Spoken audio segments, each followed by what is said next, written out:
this drive. On her way up in the elevator, Fanny thought, "He has lost his waistline. Now that couldn't have happened in a month. Queer, I didn't notice it before. And he looks soft. Not enough exercise." When she rejoined them she was freshly bloused and gloved, and all traces of the telltale red had vanished from her eyelids. Fifth Avenue was impossible. Their car sped up Madison Avenue and made for the park. The plaza was a jam of tired marchers. They dispersed from there, but there seemed to be no end to the line that still flowed up Fifth Avenue. Fenger seemed scarcely to see it. He had plunged at once into talk of the European trip. Fanny gave him every detail, omitting nothing. She repeated all that her letters and cables had told. Fenger was more excited than she had ever seen him. He questioned, cross-questioned, criticized, probed, exacted an account of every conversation. Usually it was not method that interested him, but results. Fanny, having accomplished the thing she had set out to do, had lost interest in it now. The actual millions so glibly bandied in the Haynes Cooper plant had never thrilled her. The methods by which they were made possible had. Ella had been listening with the shrewd comprehension of one who admires the superior art of a fellow craftsman. "I'll say this, Mr. Fenger, if I could make you look like that, by going to Europe and putting it over those foreign boys, I'd feel I'd earned a year's salary right there, and quit. Not to speak of the cross-examination you're putting her through." Fenger laughed a little self-consciously. "It's just that I want to be sure it's real. I needn't tell you how important this trick is that Miss Brandeis has just turned." He turned to Fanny with a boyish laugh. "Now don't pose. You know you can't be as bored as you look." "Anyway," put in Ella briskly, "I move that the witness step down. She may not be bored, but she certainly must be tired, and she's beginning to look it. Just lean back, Fanny, and let the green of this park soak in. At that, it isn't so awfully green when you get right close, except that one stretch of meadow. Kind of ugly, Central Park, isn't it? Bare." Fanny sat forward. There was more sparkle in her face than at any time during the drive. They were skimming along those green-shaded drives that are so sophisticatedly sylvan. "I used to think it was bare, too, and bony as an old maid, with no soft, cuddly places like the parks at home, no gracious green stretches, and no rose gardens.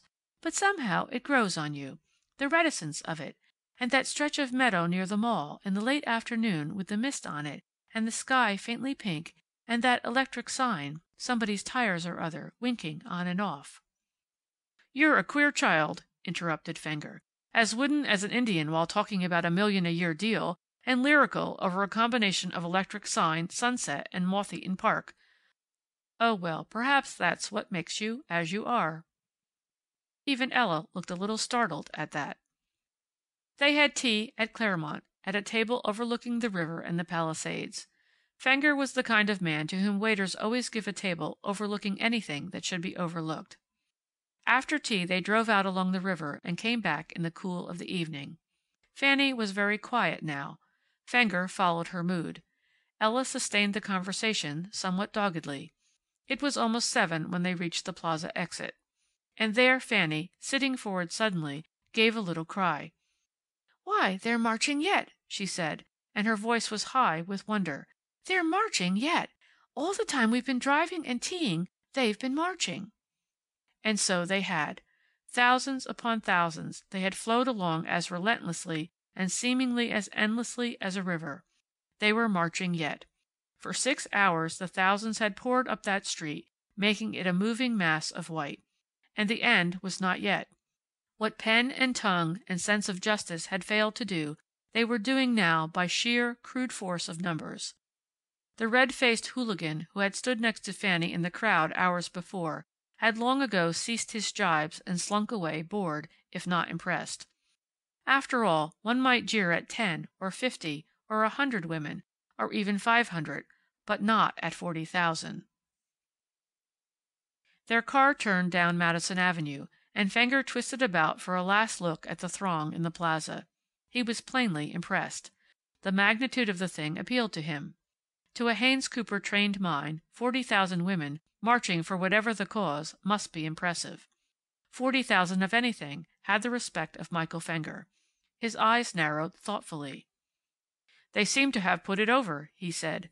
"And yet, what's the idea? Oh, I'm for suffrage, of course, naturally. And all those thousands of women in white. Still, a thing as huge as this parade has to be reduced to a common denominator to be really successful. If somebody could take the whole thing, boil it down, and make the country see what this huge demonstration stands for. Fanny leaned forward suddenly. "Tell the man to stop. I want to get out." Fenger and Ella stared. "What for?" But Fenger obeyed. "I want to get something at this stationer's shop." She had jumped down almost before the motor had stopped at the curb. "But let me get it." "No, you can't. Wait here." She disappeared within the shop. She was back in 5 minutes, a flat, loosely wrapped square under her arm. "Cardboard," she explained briefly, in answer to their questions. Fenger, about to leave them at their hotel, presented his plans for the evening. Fanny, looking up at him, her head full of other plans, thought he looked and sounded very much like Big Business. And for the moment, at least, Fanny Brandeis loathed Big Business, and all that it stood for. "It's almost 7, Fenger was saying. "We'll be rubes in New York this evening. You girls will just have time to freshen up a bit. I suppose you want to. And then we'll have dinner, and go to the theater, and to supper afterward. What do you want to see?" Ella looked at Fanny, and Fanny shook her head. "Thanks, you're awfully kind, but no." "Why not?" demanded Fenger, gruffly. "Perhaps because I'm tired, and there's something else I must do." Ella looked relieved. Fenger's eyes bored down upon Fanny, but she seemed not to feel them. She held out her hand. "You're going back tomorrow?" Fenger asked. "I'm not leaving until Thursday." "Tomorrow, with Ella. Goodbye. It's been a glorious drive. I feel quite rested." "You just said you were tired." The elevator door clanged, shutting out the sight of Fenger's resentful frown. "He's as sensitive as a soubrette," said Ella. "I'm glad you decided not to go out. I'm dead, myself. A kimono for the rest of the evening." Fanny seemed scarcely to hear her. With a nod she left Ella and entered her own room. There she wasted no time. She threw her hat and coat on the bed. Her suitcase was on the baggage stand. She turned on all the lights, swung the closed suitcase up to the table, shoved the table against the wall, upended the suitcase so that its leather side presented a smooth surface, and propped a firm sheet of white cardboard against the impromptu rack. She brought her chair up close, fumbled in her bag for the pens she had just purchased. Her eyes were on the blank white surface of the paper. The table was the kind that has a subshelf. It prevented Fanny from crossing her legs under it, and that bothered her. While she fitted her pens and blocked her paper, she kept unbarking her shins in unconscious protest against the uncomfortable conditions under which she must work.